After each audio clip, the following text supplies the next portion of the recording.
Iran ने America के radar station को उड़ा दिया। इस वक्त की बड़ी खबर आपको बताते हैं। बगदाद में यूएस रडार स्टेशन पर ईरान का हमला हुआ है। ईरान का यूएस रडार स्टेशन को ध्वस्त करने का दावा है। ईरान लगातार मिसाइलों से और ड्रोन से हमला कर रहा है।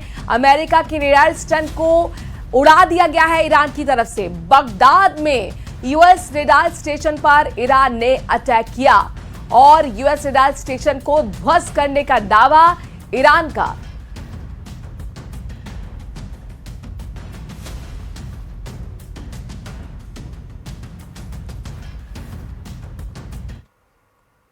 वह ईरान की ताकत मानी जाने वाली उसकी गुप्त बंकर सिटी अब जंग का सबसे बड़ा निशाना बन गई है। पहाड़ों के अंदर बनी इस अंडरग्राउंड सुरंगों में ईरान ने हजारों मिसाइलें छिपाकर रखी थी ताकि किसी भी हमले का जवाब दिया जा सके।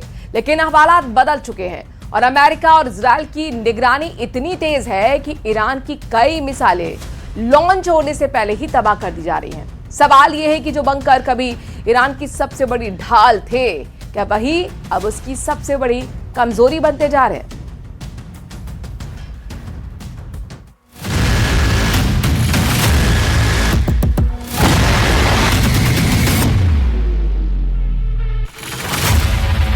अमेरिका इजरायल के निशाने पर ईरान का बंकर सिटी।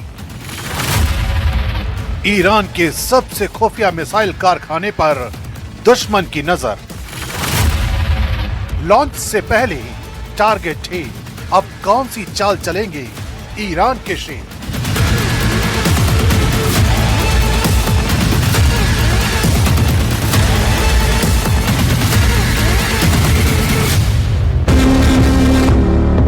ईरान की मिसाइलों को उसकी असली ताकत माना जाता है।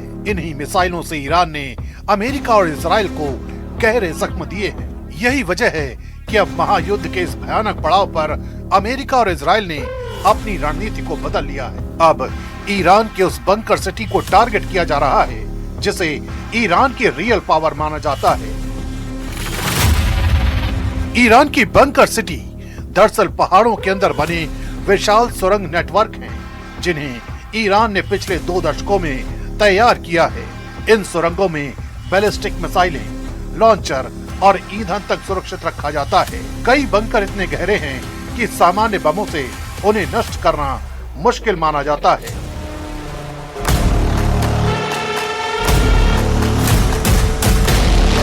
ईरान की रेवोल्यूशनरी गार्ड ने इन अंडरग्राउंड ठिकानों के वीडियो भी जारी किए हैं, जिनमें ट्रकों पर लगी मिसाइलें लंबी सुरंगों के अंदर कतार में दिखाई देती हैं। रणनीति साफ है, अगर दुश्मन हवाई हमला करे तो मिसाइलें सुरक्षित रहें और अचानक बाहर निकलकर जवाबी हमला किया जाए। लेकिन अब यही सुरंगें लगातार निगरानी में हैं। I'm once again calling on all members of the Iranian Revolutionary Guard, the military and the police to lay down their arms. They're only going to be killed. And now is the time to stand up for the Iranian people and help take back your country. You're going to have a chance after all these years to take back your country. Accept immunity. We'll give you immunity. America और Israel ने इन bunker cities को खोजने के लिए hi tech निगरानी तंत्र तैनात किया है। सैटेलाइट, ड्रोन और निगरानी विमान लगातार उन इलाकों पर नजर रखते हैं जहां से मिसाइल लॉन्च हो सकती है। जैसे ही किसी सुरंग का दरवाजा खुलता है या लॉन्चर बाहर आता है, तुरंत टारगेट बना लिया जाता है।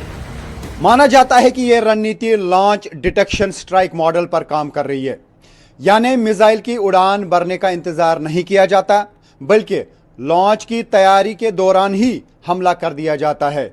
इससे वहां से कई मिसाइल हवा में जाने से पहले ही तबाह हो जाते हैं। रिपोर्ट के मुताबिक युद्ध के शुरुआती दिनों में ईरान ने बड़ी संख्या में मिसाइलें दागी, लेकिन कुछ ही समय बाद हमलों की रफ्तार अचानक कम हो गई। इसका बड़ा कारण यही बताया गया कि कई लॉन्चर और बंकर के प्रवेश द्वार निशाने पर आ गए। कुछ जगहों पर बंकर बस्टर हथियारों से सुरंग के मुहाने को ही नुकसान पहुंचाया गया, जिससे अंदर मौजूद मिसाइलें बाहर नहीं निकल पाईं। यानी हथियार मौजूद होने के बावजूद उनका इस्तेमाल मुश्किल हो गया। सैन्य विशेषज्ञों का मानना है कि मिसाइलों की संख्या से ज्यादा महत्वपूर्ण लॉन्च प्लेटफॉर्म होते हैं। और वही लगातार निशाने पर है। ईरान ने अपनी मिसाइल सिटीज को इसलिए बनाया था ताकि दुश्मन के लिए उन्हें ढूंढना लगभग असंभव हो। ये सुरंगें अक्सर पहाड़ी इलाकों में कई किलोमीटर लंबी होती हैं और इनमें कई निकास द्वार होते हैं, लेकिन आधुनिक निगरानी तकनीक ने इस रणनीति को चुनौती दी है।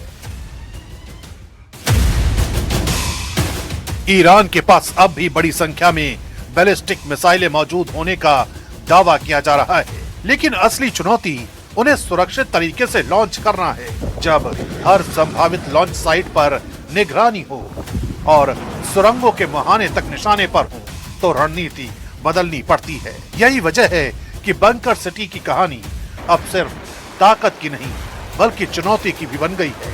जो अंडरग्राउंड ठिकाने कभी ईरान की सबसे सुरक्षित ढाल माने जाते थे, अब वही अमेरिका और इजराइल के लिए प्राइम टारगेट बन चुके हैं और यही इस जंग का सबसे बड़ा मोड़ साबित हो सकता है।